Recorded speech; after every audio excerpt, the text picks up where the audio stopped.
Another tight, gutty win for Coach Anthony Donahoo's squad. Your thoughts on what you're able to do to get the win tonight? Physical, and ugly. We said ugly. When you've got the high-powered offense that Riverside has, I credit them. 12 points is doing great. So the yards don't matter. We knew that you can't stop these guys from getting their offense, but I was just proud of the physicality of our football team. We were hitting, we were flying to the ball, and then we were able to move it when it mattered.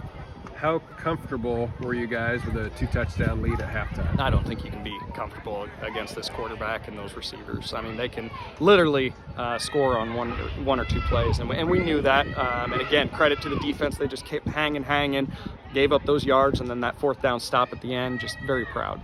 You got a lot of pressure on the quarterback, and that was pretty significant. Who are some guys winning those battles up front? Yep, that'd be Robbie Barnes, Cale Hafner. We've got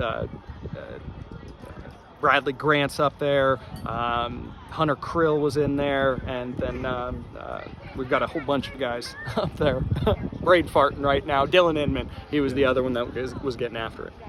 Guys, you haven't always won them by wide margins, but you're undefeated in the district, sitting pretty here. What's this win do to set you guys up for what you want to accomplish in the postseason? Well, I think Mount Air took the win tonight, so it's going to be, for the district championship next week. So just the physical play. And as I told the guys, a few weeks ago when we knew mathematically we were probably into the playoffs, now it's just about let's start to peak right as we get into the playoffs and be playing our best football. And I think last week at Earlham and then this week with the physical nature that we play with, I think we're starting to get ready. You guys chewed up a lot of time off the clock in the first half especially, and I know that's kind of how you guys play, but was that maybe even more important tonight given how explosive they can be with the ball? Absolutely. You can't give them extra time. They had the ball one time in the first quarter. We were able to chew up after that first drive, chew up a whole bunch of clock, and that's really how we want to play. We chew up 6-7 minutes, end with a touchdown, play really tough defense, and then do it again, and then limit your opportunities.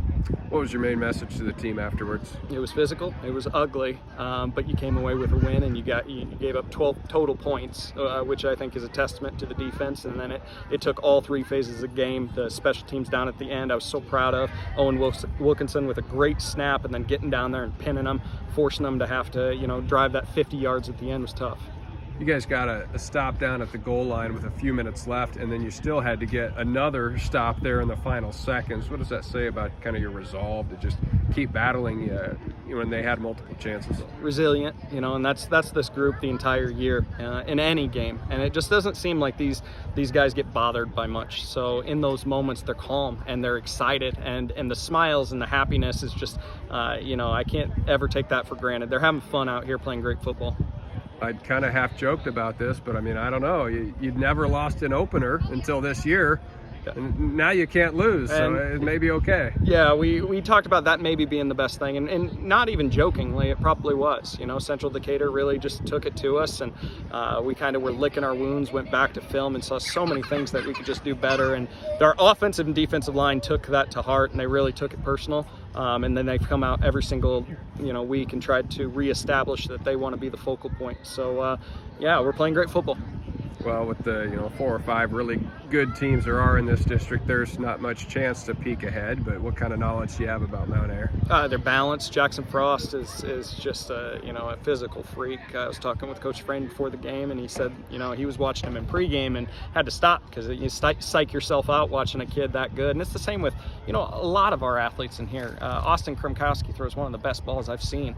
Just great athletes across the board, and with Mount Air, they're so balanced that I think that they get you to come up with a run and then go over top. We're going to have to, again, play disciplined, physical football.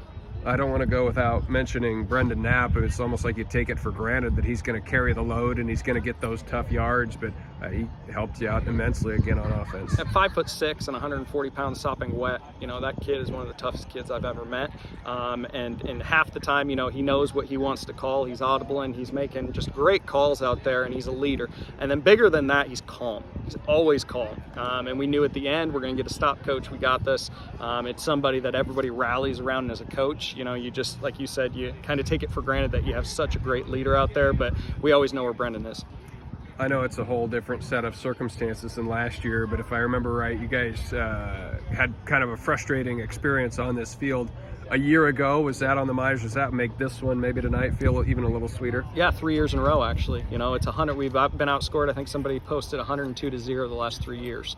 They've really just taken it to us, and we seem to catch them when we're not playing our best football. And last year we had just a great game, and we had an injury, and they kind of took advantage of that. The years before, they just kind of, man, they racked up points. It seems like they always got a run and gun quarterback here. So having this one tonight, really, just like I said, I told the guys in the huddle, iron sharpens iron, and right now you got tested by one of the better teams, and you're going to get tested again next week. So Great to talk to you, Coach. always a pleasure. Thank you.